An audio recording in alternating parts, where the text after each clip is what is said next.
అందరికీ నమస్తే. Welcome to TR TV. నేను మీ తిరుపతి. తెలంగాణ రాష్ట్ర ముఖ్యమంత్రి రేవంత్ రెడ్డి గారికి కాంగ్రెస్ పార్టీ సీనియర్ లీడర్ రాజీనామా కూడా చేసిండు. ఆ లీడర్ ఇప్పుడు షాక్ల మీద షాక్లు ఇస్తున్నాడు. రేవంత్ అన్నకి ఏం చేయాలో అర్థమైతలేదు. రేవంత్ అన్న కనుక్కుంటున్నాడు అసలు ఆ లీడర్ ఏ పార్టీలోకి పోతున్నాడు, ఆయన ఏం చేయబోతున్నాడు. పుసుక్కున ఆయన బీఆర్ఎస్ పార్టీలోకి పోతే మా పరిస్థితి ఏంది, ఆయన బీజేపీలోకి పోతే పరిస్థితి ఏంది, అసలు ఆయన వర్షన్ ఏంది, ఆయనతో పాటు ఎంతమంది లీడర్లు పోతున్నారు, ఎంతమంది కార్యకర్తలు పోతున్నారు, అసలు ఆ నియోజకవర్గంలో కాంగ్రెస్ పార్టీ ఉంటుందా పోతుందా, ఆ నియోజకవర్గంలో కాంగ్రెస్ పార్టీ కార్యకర్తలు ఎంతమంది పోబోతున్నారు, అసలు ఆ కాన్స్టిట్యున్సీ పరిస్థితి ఏంది, రేవంత్ రెడ్డి కనుక్కునేటటువంటి కార్యక్రమం చేస్తున్నాడట. అయితే Jagtial Congress party senior leader Jeevan Reddy ఇటీవల కాలంలో కాంగ్రెస్కి రాజీనామా చేసిండు. జీవన్ రెడ్డితో పాటు జీవన్ రెడ్డి క్యాడరు, జీవన్ రెడ్డిని ఇష్టపడేటటువంటి వాళ్ళు, జీవన్ రెడ్డి అంటే ఇష్టం ఉన్నటువంటి వాళ్ళు, జీవన్ రెడ్డి అంటే నమ్మకంతో ఉన్నటువంటి వాళ్ళు, జీవన్ రెడ్డి క్యాడర్ మొత్తం దాదాపు ఒక 5-6 వేల మందితోటి జీవన్ రెడ్డి బీఆర్ఎస్ పార్టీలో పోనీకి రెడీ అవుతున్నాడు. ఆల్రెడీ జీవన్ రెడ్డి బీఆర్ఎస్లో పోవడానికి ముహూర్తం కూడా ఫిక్స్ అయిందట. డే టు ప్లేస్ కూడా జీవన్ రెడ్డి ఫిక్స్ చేసిన అనేది వినబడుతున్న చర్చ. జీవన్ రెడ్డి జగిత్యాల్లోనే ఒక మండలంలో భారీ బహిరంగ సభ పెట్టి ఆ భారీ బహిరంగ సభకు కేసీఆర్ హాజరు కాబోతున్నాడు. కేసీఆర్ భారీ బహిరంగ సభకు వచ్చి జీవన్ రెడ్డి మెడలో గులాబీ కండువ కప్పబోతున్నట్టుగా వినబడుతున్నటువంటి చర్చ. ఆల్రెడీ జీవన్ రెడ్డి కేసీఆర్తో మాట్లాడిండు అనేది వినబడుతున్న వ్యవహారం. కేటీఆర్తో రోజు టచ్లో ఉన్నాడట. సో జీవన్ రెడ్డి సుమారు 10,000 మందితోటి బీఆర్ఎస్ పార్టీలోకి చేరడానికి సిద్ధంగా ఉన్నాడట. ఇది రేవంత్ అన్నకి సమాచారం పోయేసరికి రేవంత్ అన్న ఆగమాగం అవుతున్నాడు.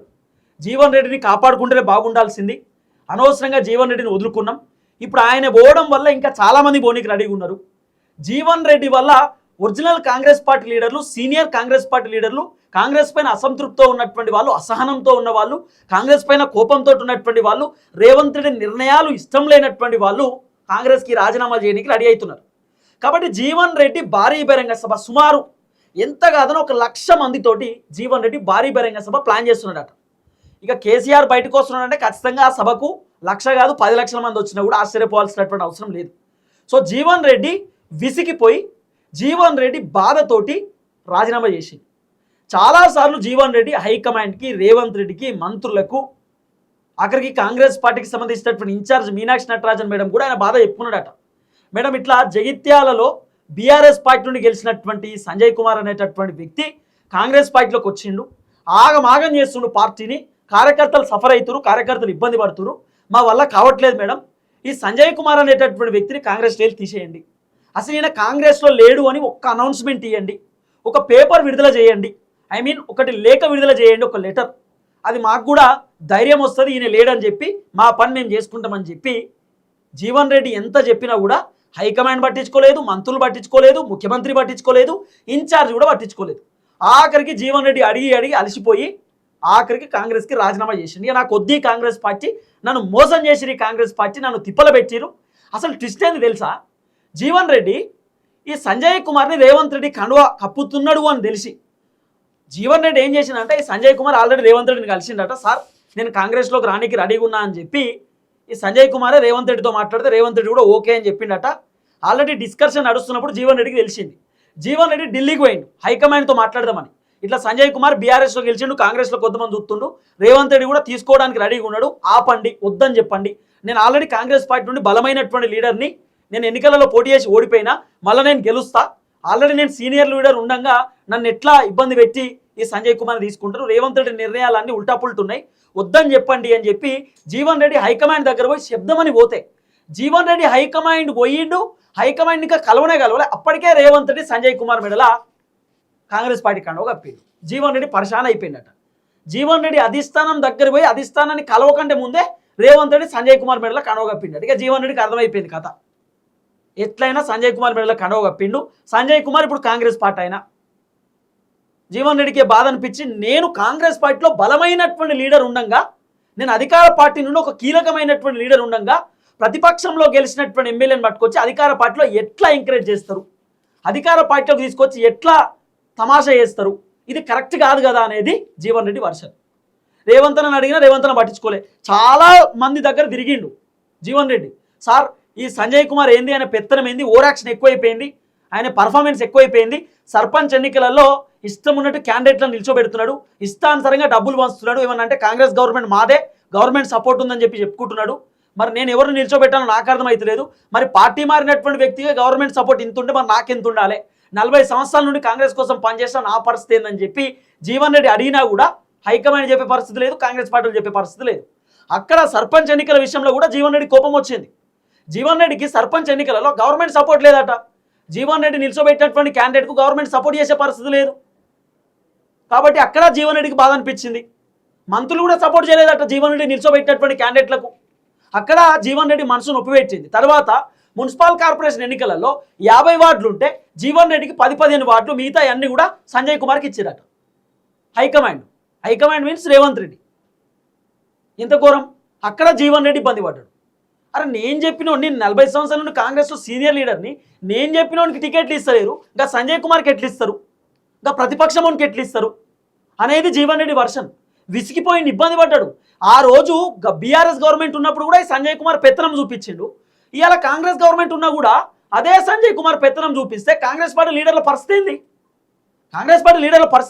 ఇప్పుడు రెండు ఉంటాయి. ఒకటి మీరు బాగా ఆలోచన చేయరు, బీఆర్ఎస్ కాంగ్రెస్.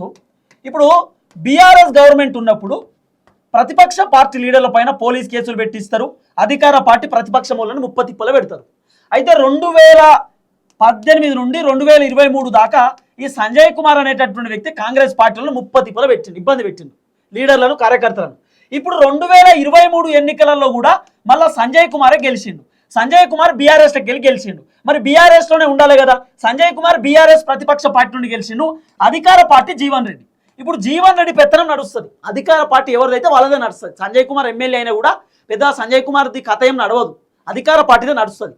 కానీ సంజయ్ కుమార్ పవర్ లేదని చెప్పి, సంజయ్ కుమార్కి ప్రతిపక్షంలో ఉంటే పవర్ ఉండదని చెప్పి అధికార పార్టీలోకి వచ్చి అధికార పార్టీ నుండి ఉన్నటువంటి జీవన్ రెడ్డిని ఇబ్బంది పెడుతున్నాడు. జీవన్ రెడ్డికి నచ్చట్లేదు. మేము అప్పుడు ఆయన పవర్లో ఉన్నాడు, ఇప్పుడు ఆయన పవర్లో ఉన్నాడు, మాకు ఎప్పుడు పవర్ రాదా, మేము గిట్లనే ఉండాలా, తొక్కించబడాలా, మేము వాడు అనగదొక్కుతూ ఉంటా, నేను సపరేట్గా ఉండాలా. ఇది జీవన్ రెడ్డి వర్షన్. అందుకే జీవన్ రెడ్డి కాంగ్రెస్కి రాజీనామా చేసిండు. ఇప్పుడు జీవన్ రెడ్డి బీఆర్ఎస్ పార్టీలోకి చేరడానికి డేట్ ఫిక్స్ అట. ఎప్పుడు? ఏప్రిల్ 10వ తారీఖు జీవన్ రెడ్డి బీఆర్ఎస్ పార్టీలో చేరబోతా ఉన్నాడట. సుమారు 1,00,000 మందితో జీవన్ రెడ్డి భారీ బహిరంగ సభ పెట్టడానికి సిద్ధంగా ఉన్నాడట. ఈ 1,00,000 మందితో భారీ బహిరంగ సభ పెడితే జీవన్ రెడ్డి మెడలో కండువా కప్పడానికి కేసీఆర్ ఎర్రబల్లి ఫామ్ హౌస్ నుండి బయటికి రాబోతున్నట్టుగా వినబడుతున్నటువంటి చర్చ. కేసీఆర్ ఎర్రబల్లి ఫామ్ హౌస్ నుండి వచ్చి జీవన్ రెడ్డి మెడలో గులాబీ కండువా కప్పబోతా ఉన్నాడు, గులాబీ కండువా వేయబోతా ఉన్నాడు. సో కేసీఆర్, కేటీఆర్, హరీష్ రావు, సంతోష్ రావు వీళ్ళందరూ కూడా జగిత్యాలో జీవన్ రెడ్డి దగ్గరకు వచ్చి జీవన్ రెడ్డిని ఆహ్వానించబోతా ఉన్నారట పార్టీలోకి. జీవన్ రెడ్డికి కేసీఆర్ స్వయంగా ఎర్రబల్లి ఫామ్ హౌస్ నుండి జగిత్యాల భారీ బహిరంగ సభ, జీవన్ రెడ్డి పెట్టబోతున్నటువంటి భారీ బహిరంగ సభకు వచ్చి కేసీఆర్ కండువా కప్పేటటువంటి కార్యక్రమం చేయబోతున్నట్టుగా కూడా వినబడుతున్నటువంటి వ్యవహారం. సో మొత్తానికి జీవన్ రెడ్డి బీఆర్ఎస్ పార్టీలోకి చేరడానికి ఫిక్స్ అయిపోయినటువంటి పరిస్థితి. బీఆర్ఎస్ పార్టీలోకి వెళ్ళడానికి, చేరడానికి పూర్తి స్థాయిలో ముహూర్తం ఖరారైనటువంటి సిచ్యువేషన్. సో జీవన్ రెడ్డి కాంగ్రెస్కి గుడ్ బై చెప్పిండు ఆల్రెడీ. ఇప్పుడు మళ్ళీ బీఆర్ఎస్లో పోతా ఉన్నాడు. బీఆర్ఎస్ పార్టీలోకి జీవన్ రెడ్డి పోతుండు, 100% సక్సెస్ అవుతాడు. దాంట్లో వేరే ఆప్షన్ లేదు. ఎందుకంటే కాంగ్రెస్ పార్టీకి వెళ్ళి జీవన్ రెడ్డి వచ్చి బీఆర్ఎస్లో చేరిండు అనుకో, కాంగ్రెస్లో ఉన్నటువంటి లీడర్లు, కాంగ్రెస్ పైన అసంతృప్తితో ఉన్న లీడర్లు అందరూ జీవన్ రెడ్డి దగ్గరికి బీఆర్ఎస్లోకి వస్తారు. బీఆర్ఎస్లో ఉన్నటువంటి లీడర్లు జీవన్ రెడ్డితోటే ఉంటారు. మళ్ళీ ఈ సంజయ్ కుమార్ అంటే ఇష్టం లేనటువంటి వ్యక్తులు కూడా జీవన్ రెడ్డి దగ్గరికి వస్తారు. కాబట్టి జీవన్ రెడ్డి ఫుల్ సక్సెస్, దాంట్లో వేరే ఆప్షన్ లేదు.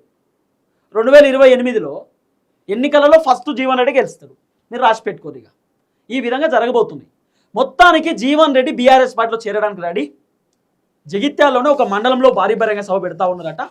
దాదాపు 1,00,000 మంది ప్రజలతో జీవన్ రెడ్డి సభ పెట్టబోతా ఉన్నాడట.